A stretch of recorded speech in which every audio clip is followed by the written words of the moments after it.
So we'll record just a little bit there, so anybody that comes back can at least see those videos. And now we'll move on. So our quaternary amines, just as a quick review. Quaternary amines, so nitrogen as a nucleophile was horrible because it's constantly a nucleophile. So if we tried to do a nucleophilic substitution with nitrogen as a nucleophile, we'd end up with a mixture of the mono-substituted, di-substituted, tri-substituted, and tetra-substituted amines. Okay, so generally not a good idea. We can force the formation of one product, and that would be the quaternary amine. Okay? So if we put in a ton of alkyl halide, we can force the formation of the quaternary amine. In and of itself, we might say, well, that's pretty useless. Okay? But that then moves on to this next section. Does nitrogen want to be positive? No. So it's going to want to get electrons from somewhere. So once I've formed the quaternary amine, I now actually have a somewhat decent leaving group. Right? Which means I can potentially do chemistry at one of the carbons attached to that nitrogen. Right? Okay. Yeah. So we do have a good leaving group. If we go through to see what happens with this, we add our excess of our alkyl halide. Okay. The result of that would then be the quaternary amine, where we have our nitrogen, and we'd have 3 CH3s and a positive charge. That's all that reagent does. Okay. Notice that we're also adding sodium hydroxide and heat. Okay. Sodium hydroxide has what roles, what functionalities? Nucleophile and a base. If it acted as a nucleophile, we'd expect what type of reaction? A substitution. If we had it as a base, we'd predict elimination. So in and of itself, that's kind of difficult to decide what role that thing is playing. Right? So we would move to the next reagent, that delta symbol. What does the delta symbol mean? Heat. And heat is a tip-off for which reaction? Very typically eliminations. Okay.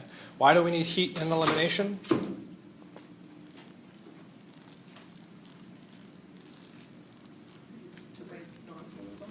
We're using that heat to help break a non-polar covalent bond. We're using it to break the hydrogen off of our structure, okay, from the beta position. So there's 2 hydrogens on our quaternary amine that we could be removing, okay, to do our elimination. Because we have now a base and heat, 2 aspects telling us we're doing elimination, we should probably stick our focus at elimination. Right? In doing the elimination, which product is typically formed? Right, so we had 2 hydrogens drawn there, okay, with 2 possible answers. One I've got in purple, and one that we'll put in a red box. We'll put in a purple box. Between those 2 products, which would you expect to be the more likely to form? The red one. Why would the red one be more likely to form? It's more thermodynamically favorable. The pi bond is internal, that is more thermodynamically favorable. We would expect that bond to form. It turns out that when we run these eliminations with quaternary amines, we do not get that product. We get the other product. We get the one in the red box. We get the external double bond. Okay?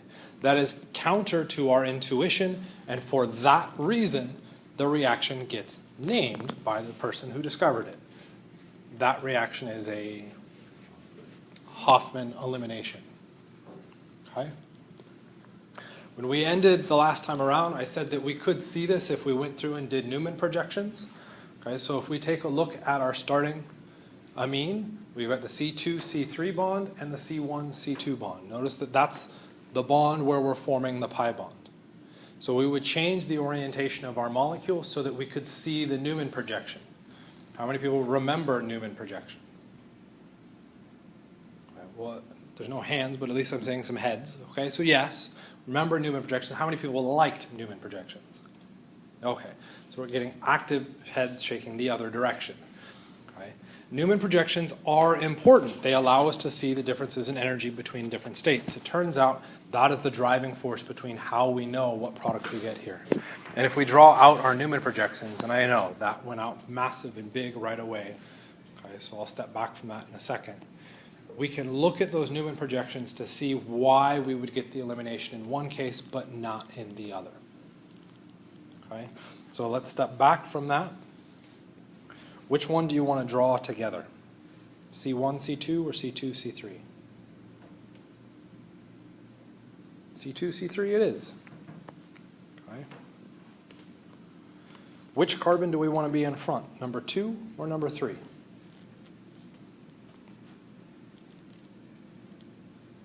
For those of you panicked and stricken by fear of guessing the wrong answer, there is no wrong answer. It's a Newman projection.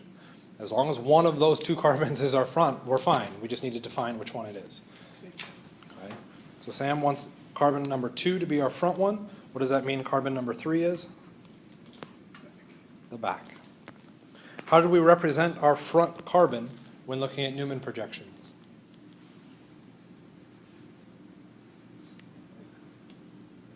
It is not a sort of a circle. It's an incredibly tiny circle because it's a dot. That is now our front carbon. There are 3 things attached to that that are not already shown. Okay, sort of. Let's try that again. Okay, it has 4 bonds, so we would need to show those 4 bonds. The first bond I'm going to show by drawing the back carbon. Okay, as a large circle. Where's that 4th bond? Does anybody see the line for that 4th bond? It's behind the atom. I literally cannot see it. Okay? That means I'm looking at a Newman projection appropriately. The rest of the bonds are then fanned out away from it. Okay? This structure technically has stereochemistry, so let's ignore that. We're just going to pick arbitrarily where those things go. Okay? So position 1 is called 1 because why would we number it 1? As a hint, there's also a 2, a 3, and a 4. It's a carbon. Okay? It's not a hydrogen, it's a carbon. So I'm going to draw position number 1, our carbon. Okay, what else is attached to carbon number 2? Okay, we have that nitrogen, which is connected out to 3 CH3s, right? And that big old positive charge. What else is connected to carbon number 2? A hydrogen. Okay. We will then go through and draw carbon number 3 in back using our purple bonds. We will probably draw them in this conformation. This conformation is known as what?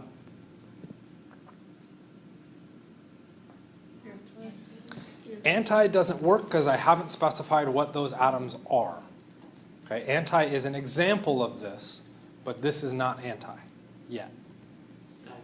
It is the staggered conformation. The staggered conformation can adopt 2 forms, the anti or the gauche. Okay? To do the elimination, I need the hydrogen to be anti-periplanar to the leaving group. So that means the hydrogen that I need to be adding in should be down here. Everybody see that? The hydrogen's on the down axis. Our leaving group is on the up side of this. So they are in an anti-alignment of each other. Okay? What does that mean happens to the other positions for 3? Well, I'm going to have a hydrogen, right? Another hydrogen. And a CH3, which was carbon number 4. Okay? In this orientation, I can do the elimination. Okay? What is the issue with this orientation? It can rotate, true. Would it want to rotate? I know it's a weird question. Yes. Why? Because CH3 is close to. What we remember from our Newman projections, we have a gauche interaction here that is a higher energy staggered conformation. So what happens is that back methyl group rotates downwards. It'll rotate downwards past that front hydrogen, which is a higher energy state, so it continues to rotate until it is in the anti-conformation. What is the problem with it being in the anti-conformation?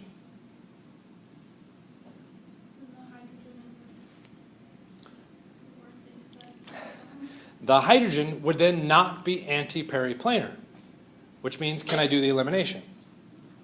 No. Right? So when we look at that 2,3 system, that leaving group prevents the elimination happening internally. Right? So now we'll jump to the maybe prettied version of it. That's exactly what they're trying to show with their Newman projection, but they just showed it outright. If we went and looked down the 1,2 bond, what happens? We move down the 1,2, we will still have that hydrogen leaving group interaction. It's still going to be there. Okay? But there's no gauche methyl interaction, which means what can happen? I can do the elimination outright at the 1,2 position, which means I get the double bond at the 1,2 position, not at the 2,3. Does that make sense? So the leaving group sterically prevents the most stable double bond from forming. Okay? It's a neat little observation. That's why Hofmann gets his name attached to it. Okay? Kind of makes sense? You could go through and pull the same argument with the bulky bases on sterically hindered leaving group sites. Okay? Where we did the bromide at tertiary positions and bulky bases. Okay? You'll end up with the same kind of argument, though it's not quite as clean. You'd have to be drawing a transition state Newman projection, which becomes a little bit trickier to draw. Okay? After that, we move into the next section of that chapter. We take a look at a CH group. Okay, so we've got that propane structure. Do we have any reactivity there?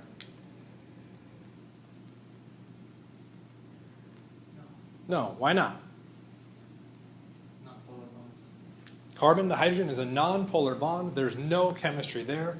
To get that functional group to react, what do I have to do? Something radical, right? I have to bring in radicals to do a radical substitution. Okay? But what if I change the structure a little bit? Instead of just having all carbons and hydrogens, I go through and I bring in a carbonyl. Okay? And I know, or theoretically I know, that what you will then say is what is the reactivity of this molecule. You will probably reference the pi bond, because the pi bond is higher in energy. Okay? And so the pi bond could now react. The oxygen could do something, because of that polarity in the bond. Okay? And yes, that is all perfectly valid, except the issue comes from how we're structuring our class for that point. That's now looking at the carbonyl reactivity, which would mean a nucleophilic addition. This is located very particularly in the substitution chapter, or the substitution and elimination chapter, for a reason. We're not looking at the carbonyl directly. Right? I still need to keep my focus on that carbon-hydrogen. Okay? So does putting that carbonyl change the reactivity of the carbon-hydrogen bonds? Yes. Yes. How? Right? What we're looking at is, again, that bond. More than likely, the electron should go to the carbon, not the hydrogen, because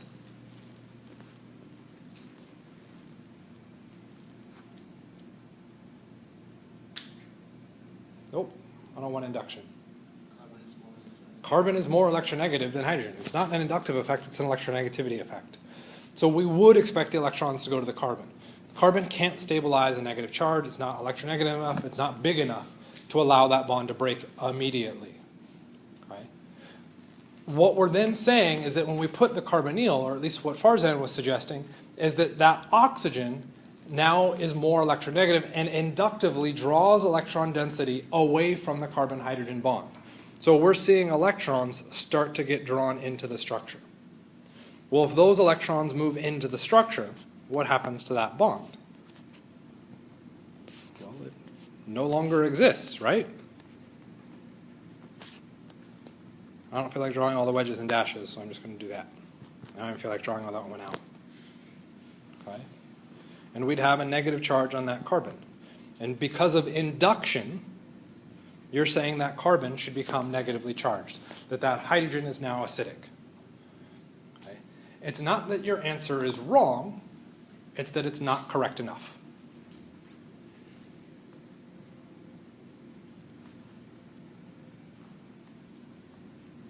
When we're talking about induction, that is rule number 5 in our list of things on stability.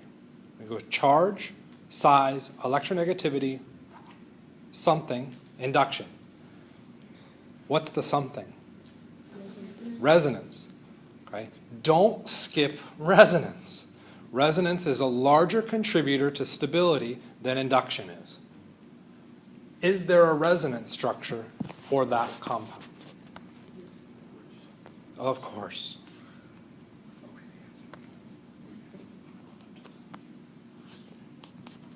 Let me come back to that in case I forget it.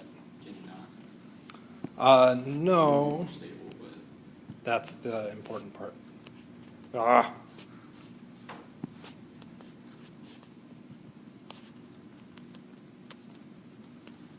Right? There's a resonance contribution that stabilizes that negative charge, which suggests what is the reactivity of the carbon hydrogen now? acid. It's an acid. How do I get acids to react?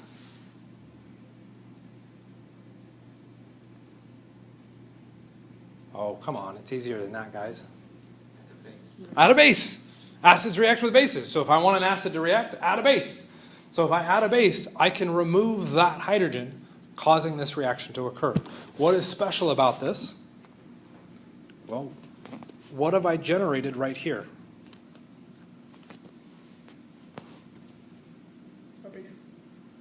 A base. Why is I've got a source of electrons. And as a source of electrons, it could act as a base. Yes. Okay, but I added a base to make a base. That's pretty useless. So it's not that you're wrong, but you can be better. What else is a source of electrons? Nucleophiles. You mean nucleophiles that we would use in, say, a substitution reaction? Yes, the one and the same. Okay? What we've now shown is doing simple acid-base chemistry to activate our structure to allow it to become a good nucleophile. Okay? That's pretty handy. Does that make sense? Okay. Wyatt had a suggestion of drawing another resonance structure. We could have just as easily drawn this one. And I can almost guarantee I know why you wanted to draw this one. CH2, positive, negative, right? Is that the one you were talking about? Yeah. Okay. Probably wanted to draw that from that whole acid-base conversation we had right before the exam. Potentially, maybe. Yeah. Okay. That is a valid resonance structure. Do I want to be using that to evaluate the chemistry of that carbon hydrogen? I could use that to then say, oh, there is a reason for those electrons to move in. Okay? I've broken it down into smaller steps, so now that I say, oh, those electrons can move because they're going to stabilize that positive charge. But if you have the resonance ability shown all the way up at the beginning, you don't need that intermediate. Okay? Sometimes it's helpful to draw that extra resonance structure. We typically don't ask for the one in black at the bottom because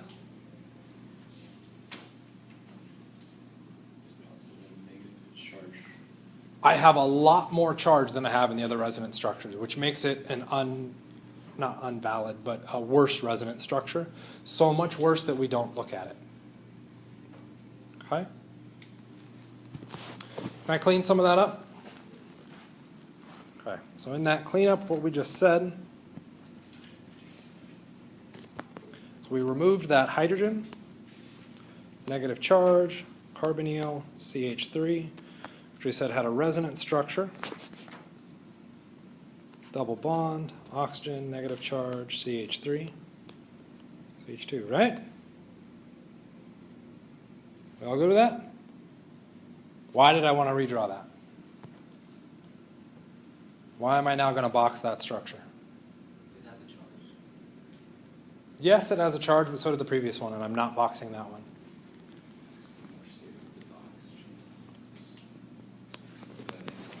We could go through and say that the oxygen is more electronegative, so that's a better resonance structure. Okay. Because it's a better resonance structure, that's not the one where chemistry occurs from, right? The first worst chemistry or resonance structure is the one where our chemistry is located. Okay. Why am I boxing that one? Do you want a hint? I'm going to do a modification on this structure.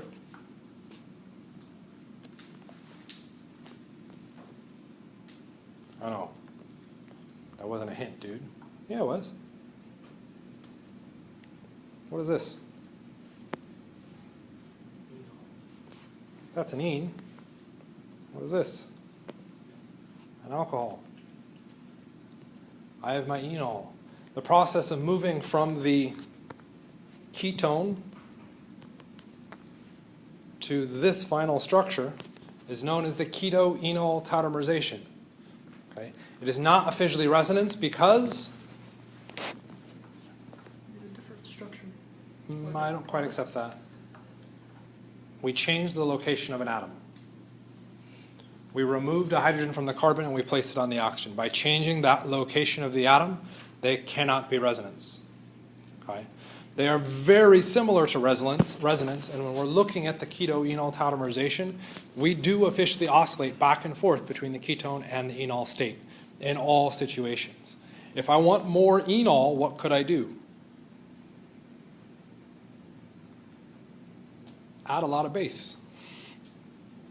If I add a lot of base, I can remove the hydrogen from the ketone and I can shift to the enolate, which is where we initially stopped.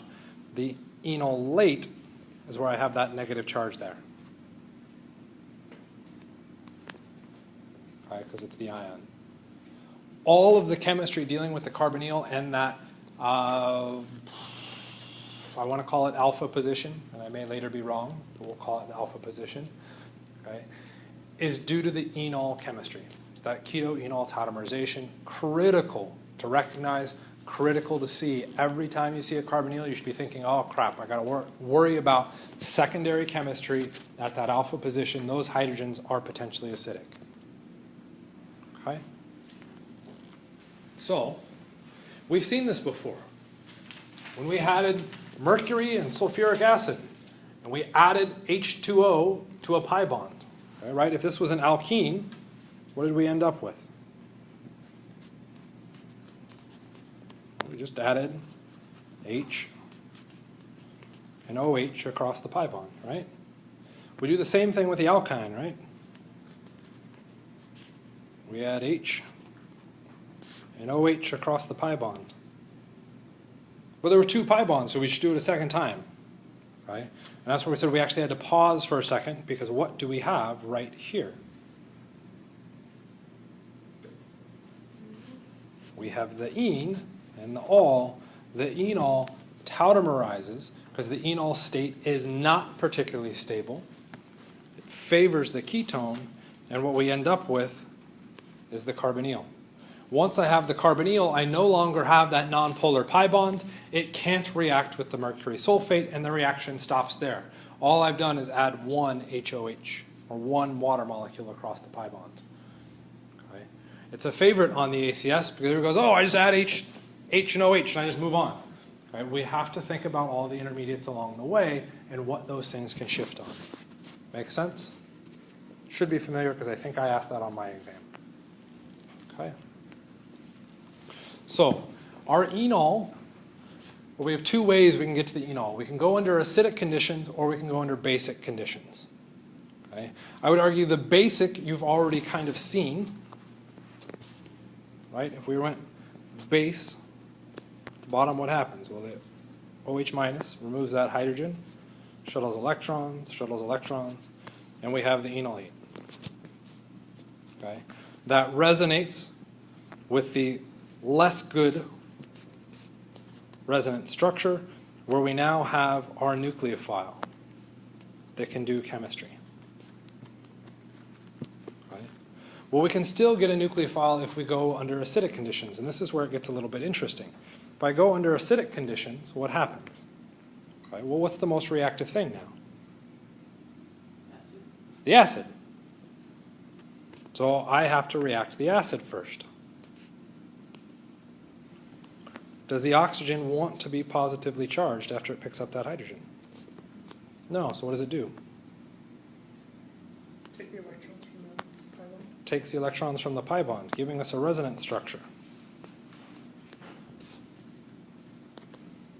How can I stabilize that positive charge? Some electrons.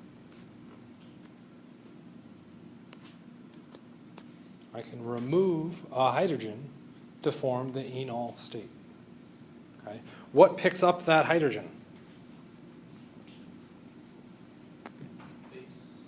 Okay, a base. Anybody want to make an objection to that statement? Why doesn't it move the hydrogen attached to oxygen? Okay, we could reference that. There's another objection. What conditions are we in? We're under acidic conditions, and now you're saying a base. Okay, it is anything remotely basic, okay, which could just as easily be an alcohol floating in solution, okay, or water floating in solution. So we're not saying a strong base removes that hydrogen. We're saying any base removes that hydrogen. Okay. Are we going to favor as much the enol state? Probably not, because we're trying to break a carbon-hydrogen bond, which is nonpolar, okay, with weak bases. So we tend not to see as many of the enol forms under acidic conditions. It is still valid, we can still draw it, we can still do it, it's just not as likely to happen. So synthetically, it makes more sense to go the base route. Okay, make sense? Okay.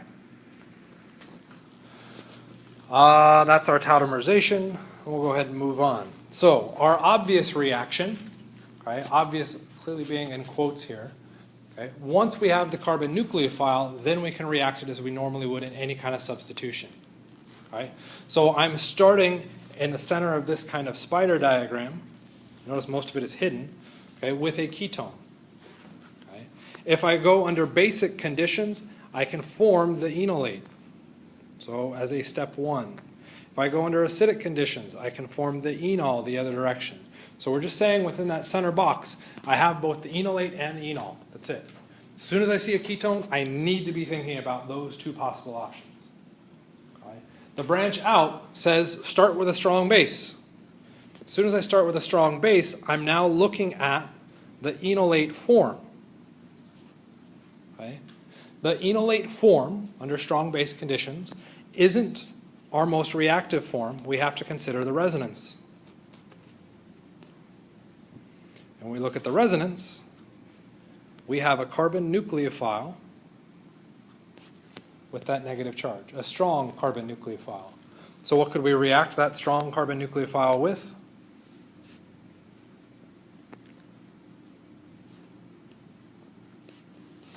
What do you react all nucleophiles with? Electrophiles. X being any halogen. Let's go ahead and just show bromine. What happens? Attacks, kicks out. We're doing a standard substitution reaction. And we've now added an extra carbon or sequence of carbons. This reaction becomes very, very powerful because the bond that we made was a carbon-carbon bond. Well, that's not that big of a deal, right? Well, carbon-carbon. We tried to break a carbon-carbon bond. Would that be an easy thing to do? Why not?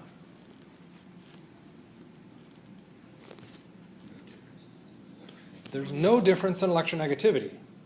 Okay? So a carbon-carbon bond is not an easy bond to break because there's no difference in electronegativity. For that same reason, it's not an easy bond to make. Because to make it, what do I need? I need a positive carbon. Okay, that's fine. There's plenty of atoms that can take electrons away from carbon. But I also need a negative carbon. And negative carbons are very rare to come by. Right? We need special chemistry to force the negative carbon. Why?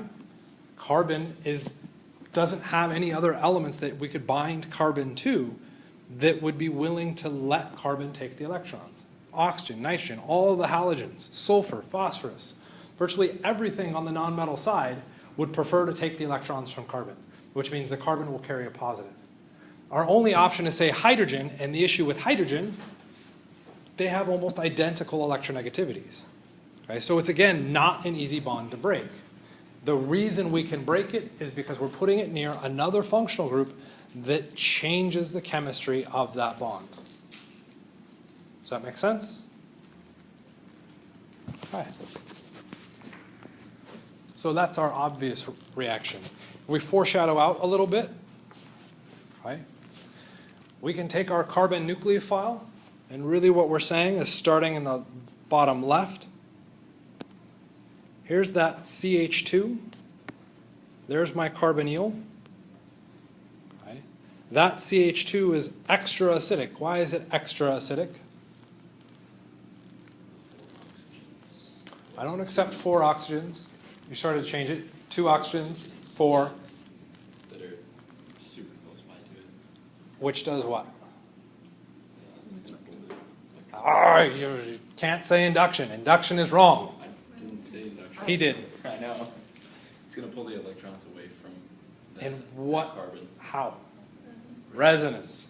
There's 2 resonance directions that can stabilize that negative charge, making that hydrogen very acidic. I don't need a really strong base, but a strong base works. I can then do a substitution reaction, adding carbons. I can then change the functional groups at the end, and then through a really fancy, weird, bizarre reaction, I can completely remove half of the structure. Okay? So we can scaffold this reaction out further and further and further.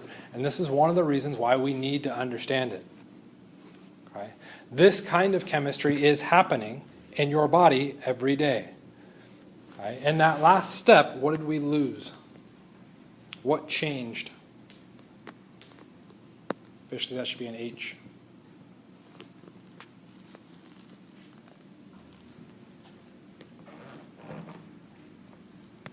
Everybody know what I'm talking about? This step right here? In the purple box now? What changed?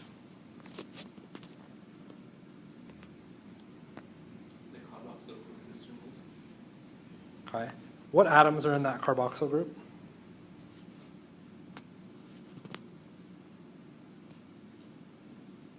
Oxygens, a hydrogen, and a carbon. 2 oxygens, so an O2, a carbon, and a hydrogen. What is CO2? A gas. What are you doing when you breathe? Expelling CO2. How are you expelling it? It's a similar process.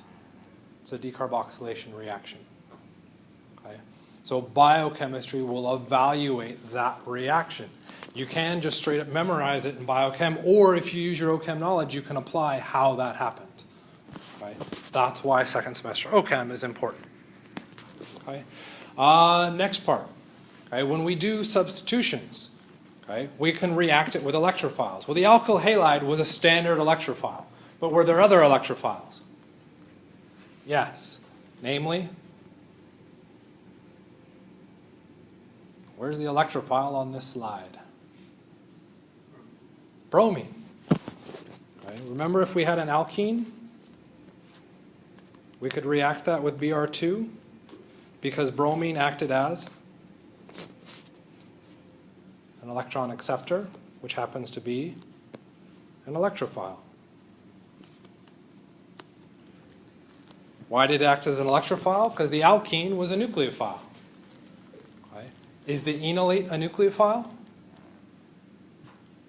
Yes. So, guess what you can do? Same thing. You run the same kind of process to see what happens. Okay?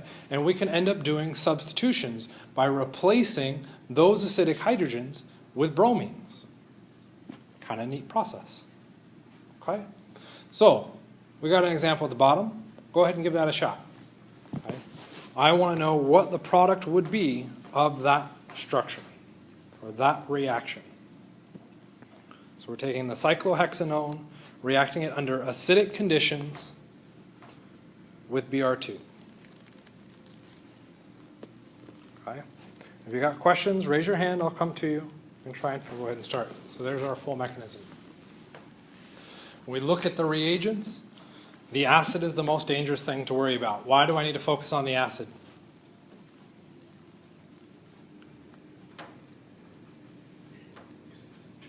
It's the charged atom. A positive hydrogen needs to get neutralized first, which means I need to find electrons. So I can take the lone pair electrons from that oxygen, which is the default way to show this. Okay? Is there another way you could show it? I would argue yes. Okay?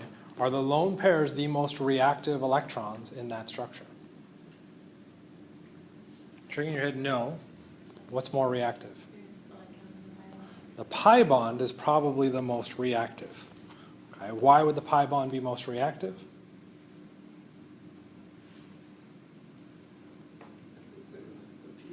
The electrons in the pi system are in the p orbitals. They're higher in energy, so it might make sense to show our arrow starting from the pi bond attacking. If we did that, what we would end up with would be this structure.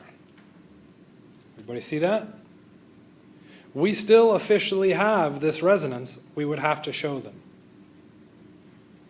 Okay? So you end up with the exact same number of structures, the exact same kind of organization, but you're applying it slightly differently. By default, organic chemists use the lone pair first. So when you're doing smart work, you need to be showing the lone pair doing the reaction. I realize you're doing the same chemistry either way. Okay? But smart work is going to ask for the lone pair to do that chemistry. Okay? We would then go through and remove our hydrogen. Okay, in the next step. So we have a simple acid-base step there, which gets us our enol form. The enol form is the one that gives us our active nucleophile. Notice I am not showing the resonance structure of this. Why would I not show that resonance structure? More charges. So there's more charges. Yeah, some charges are bad. Why else would I not show that? As a hint, it has to do with this right here.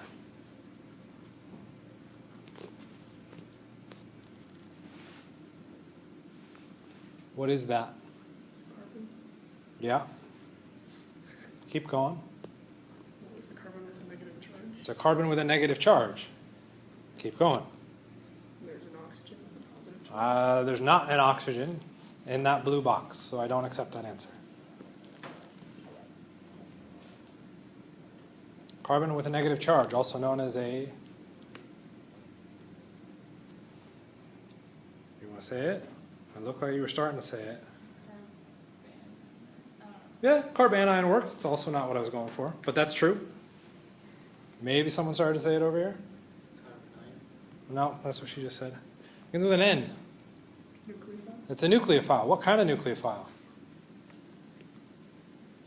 Strong nucleophile because negatively charged. Can I have a negatively charged species in this reaction?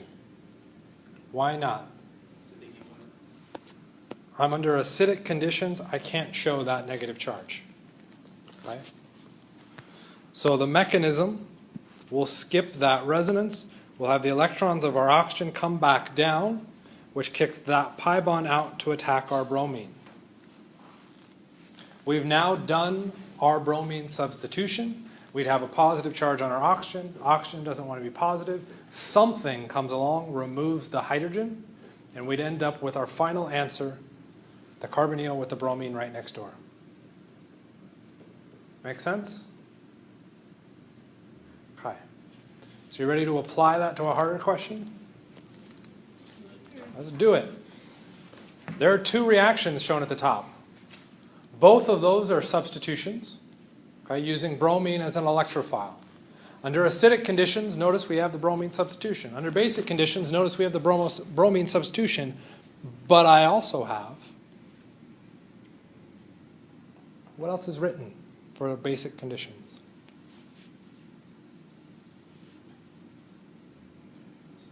No mono substrate is a possible interpretation. Does mono substrate make any sense?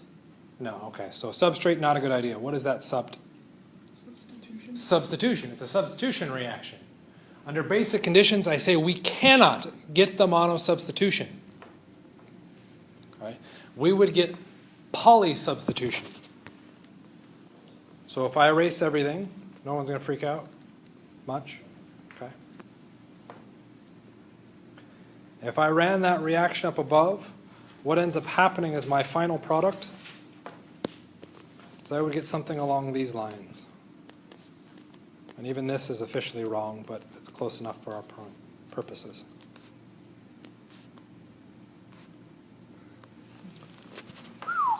Why did that happen? It's the same starting material. It's still the same electrophile. Why, under basic conditions, do I brominate the crap out of it? Acidic, boiling. Acidic enough. Getting at some good ideas there with the acidity.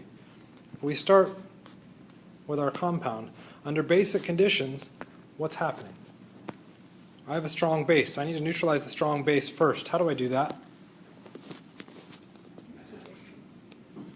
Okay. I have that base come in and remove a hydrogen. Let's just leave it at the enolate, the negative charge. I'm not going to show all the resonance this time. The negative can come out, attack our bromine. And we'd end up here, right? Plus or minus? So what are you saying about this acidic hydrogen? Why would it continue to go? Because you still have strong base. I still have a strong base. I still had a strong acid before. Yeah, but the strong acid wouldn't be wanting to take the hydrogens like the strong bases to neutralize it. Okay. So If we look at the product right here of one step, under acidic conditions, that structure must act as what?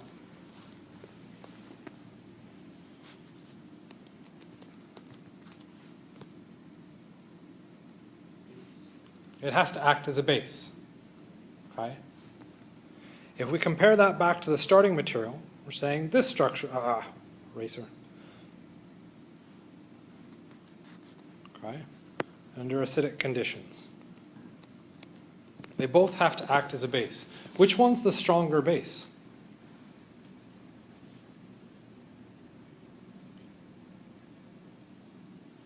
What makes it a base?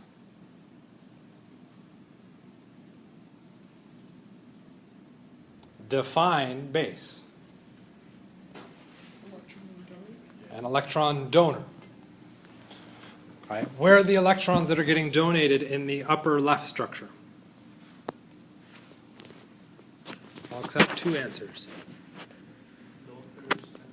The lone pair or the pi bond. Okay? Both effectively the same. Where are the basic electrons in the bottom structure? It's the same. Wyatt was going to jump in there and say it as I interrupted him. The lone pair and the pi bond. Okay? So it's the exact same electrons, and yet for some reason we're saying something's different about them. What's that something that's different?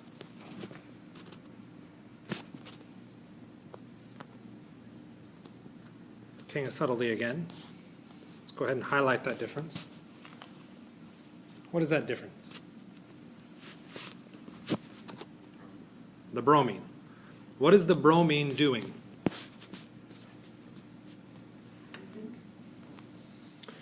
Why would it leave? And it's not leaving, but why would it leave? Why would you say bromine could leave? All right, let's repeat that. Bromine is a good leaving group. Why is it a good leaving group? large and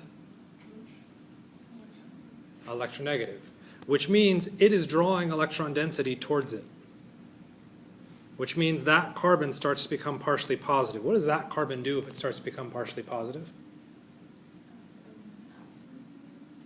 Doesn't pull as much from the hydrogens around it, so they're more. Okay, well, we aren't even looking at the hydrogens. What are we concerned about? The black electrons. If that carbon is positive, what are those black electrons doing? They're getting moved towards the carbon. They're getting drawn where? Into the structure. If they're getting drawn into the structure, can they act as bases? No. The definition of a base was sharing electrons out of the structure. The bottom structure is less basic than the top, which means when I run under acidic conditions, my product is less active than my starting material. The reaction stops. That makes sense. That's usually what happens with reactions. What happens if we tweak the reaction now, and instead of running under acidic conditions, we run under basic conditions? Now what do my molecules have to act as? They have to act as acids. I need to remove that hydrogen.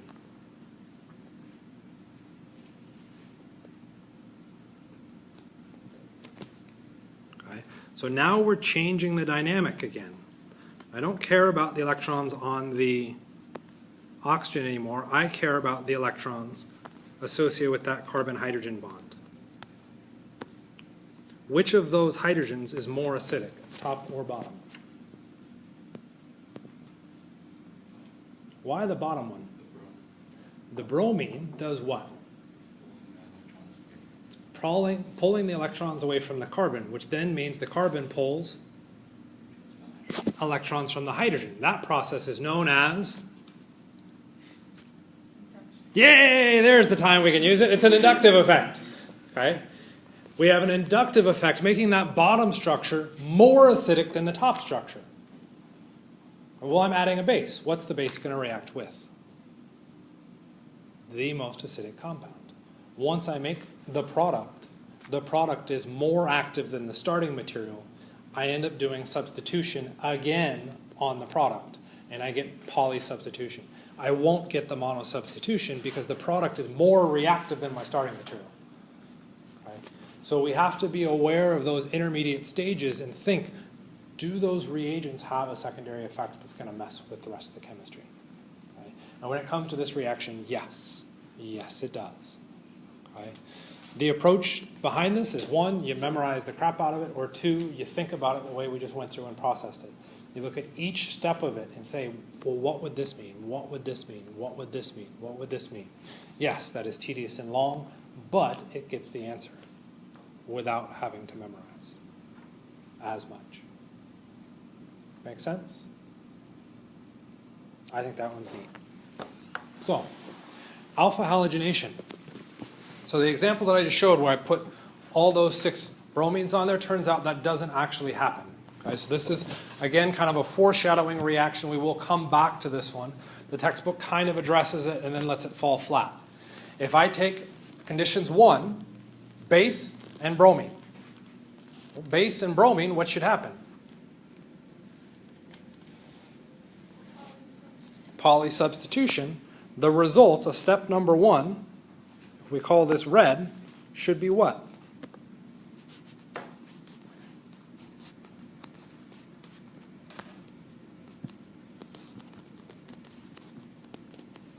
Right? And yet, we end up with something else. What happened? Bromine did actually react. So here's a hint. Let's draw the other product. Okay? Because if we look, the equation's certainly not balanced. We're missing a carbon.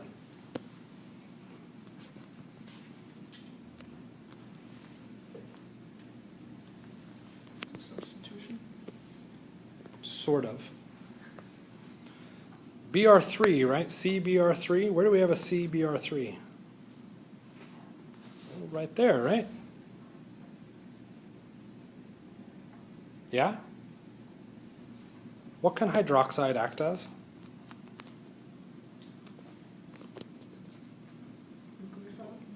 both a nucleophile and a base. According to what we've been looking at, it's acting as a base under those circumstances. It could also act as a nucleophile, but it needs an electrophile.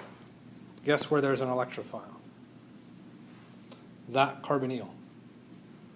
Okay.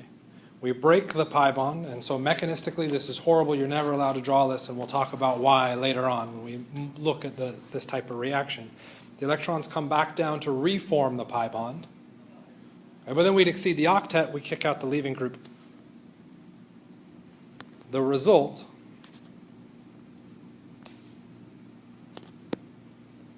can you see that's two? Yeah, cool. You end up with that, CBr3, with a negative charge on that carbon. Can that negative carbon stabilize that negative charge? With the 3 bromines, it can enough for this to be a decent leaving group. Okay? There's enough of an inductive effect to overcome the electronegativity and the size effect of our carbon that is stable enough as a leaving group. We're under basic conditions, we would deprotonate the acid, okay, very likely by that negative carbon, and that would get us pretty darn close to all the way done.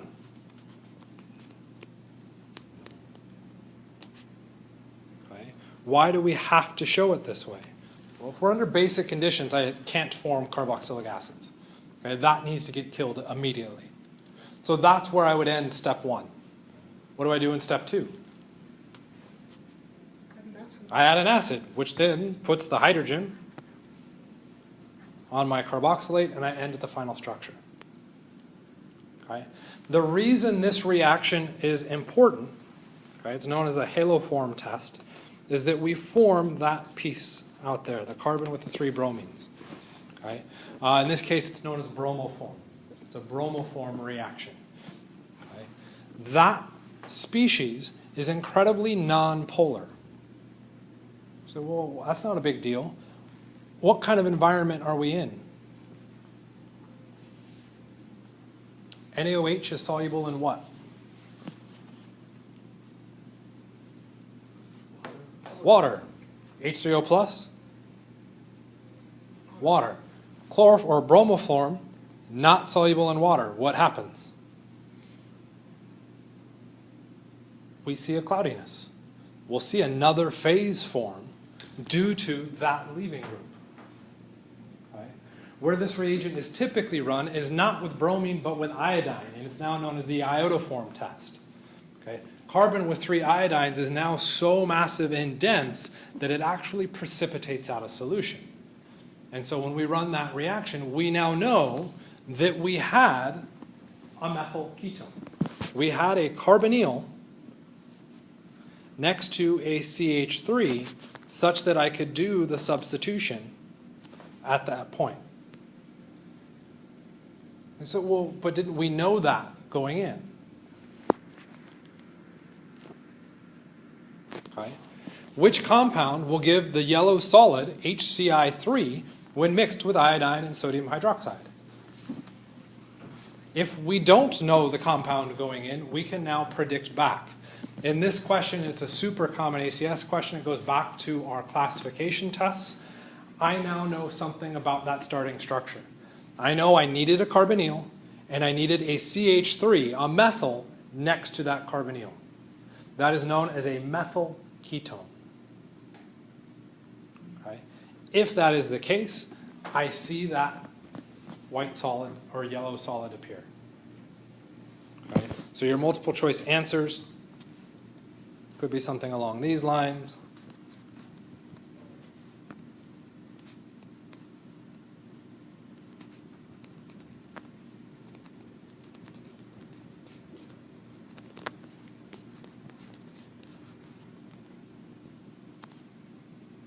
Okay, there's 4 answers. All of them have carbonyls. Oh my gosh, I'd never be able to solve it. Okay, we said we needed a methyl carbonyl. Take a look at the first one. Do we have a methyl?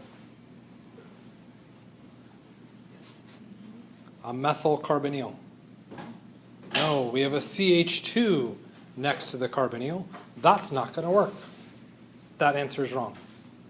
Third one. Do we have a methyl? No, wrong. Last one. We don't have a methyl. We also don't have the ketone. Okay, we have a carboxylic acid. Also not right. The only one that works is that one. That ends up becoming the final answer. Does that make sense? Okay. Super common as a classification test because that yellow precipitate forms almost immediately. This happens very, very quickly. So I can take an unknown compound, add a little bit of base, some iodine, yellow precipitate, I have some information about the structure. Okay. Well, I could run an IR. Yes, but the IR requires a $20,000 machine, okay, and the time to run it, as opposed to just taking a drop of two liquids and putting them together and being like, that's a ketone. Okay. The classification test is actually faster than running the IR and significantly cheaper. Okay. So that's the origin of our classification test. Okay. Our enolate chemistry, let's take a look at these two structures. Okay.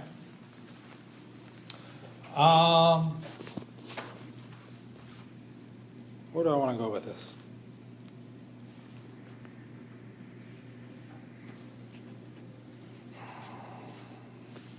I don't know, so let's just talk through it. Okay. As you might guess, the acidic hydrogens are the ones that are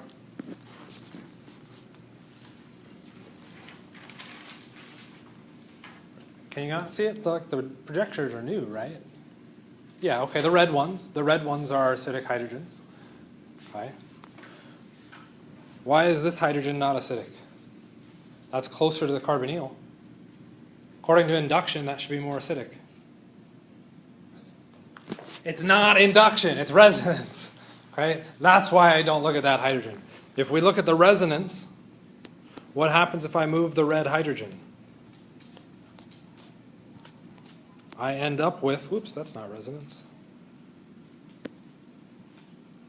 I now have the potential for resonance. If I remove the black one, what happens?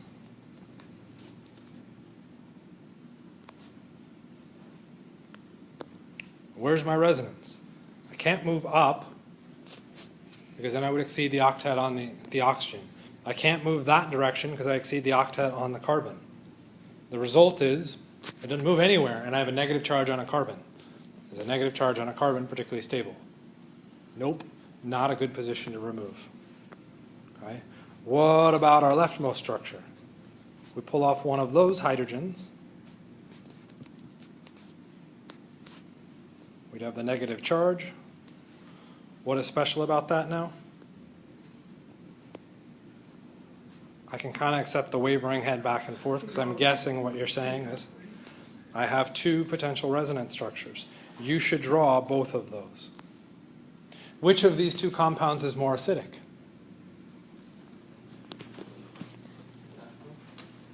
Which one? The left one is more acidic because That's more resonance. there's more resonance stabilizing it. Okay? How else could we do it? Well, we could quantify it and look it up. The pKa of the one on the left is about 9. The pKa of the one on the right is about 16 or 17. Just to give you an idea of the level of acidity due to this alpha position next to a carbonyl, okay, what is the pKa of water? About 15.7. Okay? The compound on the right, just a standard aldehyde, is not much less acidic than water. The compound on the left, even though we don't actually have a hydrogen bound to an electronegative element, is actually more acidic than water. Okay? That resonance contribution makes a very large effect to our overall structure. Okay? That acidity is now such a big deal that we really, every time we see a carbonyl, we have to be thinking, that alpha position, is there a hydrogen that is acidic? If I'm under basic conditions, I have to be considering that hydrogen. Make sense? Okay. What base do I choose? Okay, so we've now picked the least acidic from our previous example, and I'm now adding different bases. Okay? That top one being sodium methoxide, which is really just the organic version of sodium hydroxide. Right? Same thing. So the basicity of sodium hydroxide versus the ethoxide are almost identical. Okay? And what do we know about sodium hydroxide? What kind of base is that? Strong. It's a strong base. Okay? So we're saying it's a strong base. Seems reasonable. We can move to H minus. What do you think? Is that a stronger base or a weaker base? Stronger. Why is it a stronger base? Hydrogen is smaller. Right? In base strength, we're looking for charge. Oxygen versus hydrogen, okay, they're both negatively charged, so we move to size. Oxygen versus hydrogen, hydrogen is smaller. What does that mean about its ability to stabilize the negative charge? It's horrible. It cannot be stabilized, which means it must react. Hydride is a stronger base. Our counterion, NaH. Last one. That group that I just highlighted in red is known as what?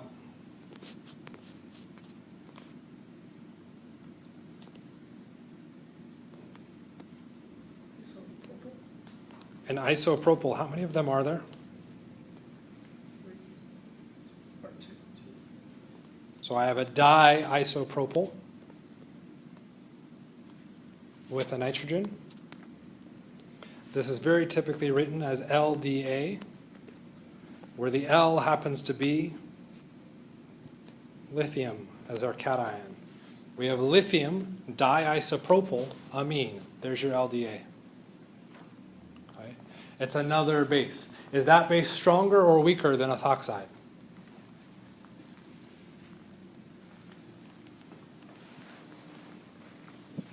Is the charge the same? Yes. Is the size different?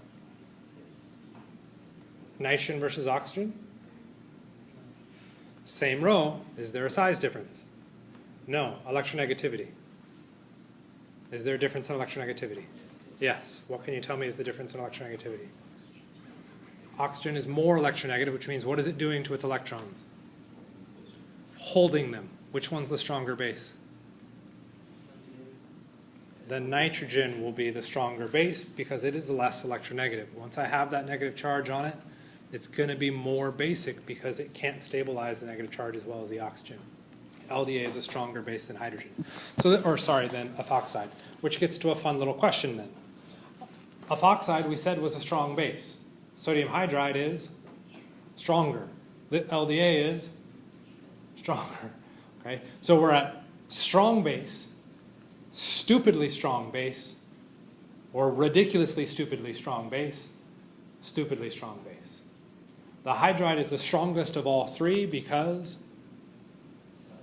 the size. Okay? Do we need to differentiate between those? Aren't all strong bases the same? Unfortunately, no. This becomes very important when looking at our ketones. Okay? When we go through and look at these, that first reaction, very reversible. Why is that first reaction reversible? I will accept two answers in this.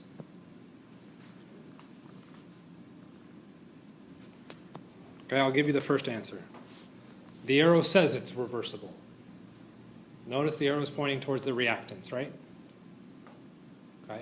Why else is it reversible? As a hint, I gave you the pKa's for a reason. What was the pKa of our aldehyde? 16.7. What is the pKa for ethanol, which is effectively the same thing as water? According to our pKa's, which side of the reaction is favored? The left side, the reactant side. We want the less strong acid. pKa's tell us the reactants are favored. We move to the next one down. We can look at pKa's again. This one gets a little bit tricky because we have hydrogen versus our 16.7. Why would this get tricky? Good luck finding a pKa for hydrogen. Okay? So let's remove the pKa argument and move to the next part. Notice it was not shown. Why was it not shown? What is H2? A gas. What happens to the gas? It leaves. If I don't have H2, can I do the reverse reaction? Nope. That reaction is irreversible. Bottom one. We're looking again at 16.7. We look at the pKa for our amine here. Talk to a couple people about this one. We have to be careful which one we memorize. It's the 36. This reaction will heavily favor the products. 16 to 36, that's only 10 times different, right? 10-year-old isn't that different from a 20-year-old. A 20-year-old from a 30-year-old. 30 from 40, right? That's only 10 years. This is a logarithm, right? It's not 10 years. It's what, 10 to the 10th? Okay. That's a lot of zeros favoring the products. That reaction is irreversible. That reversibility comes into play in hopefully this. When we look at an asymmetric ketone, this is the cliffhanger for Monday.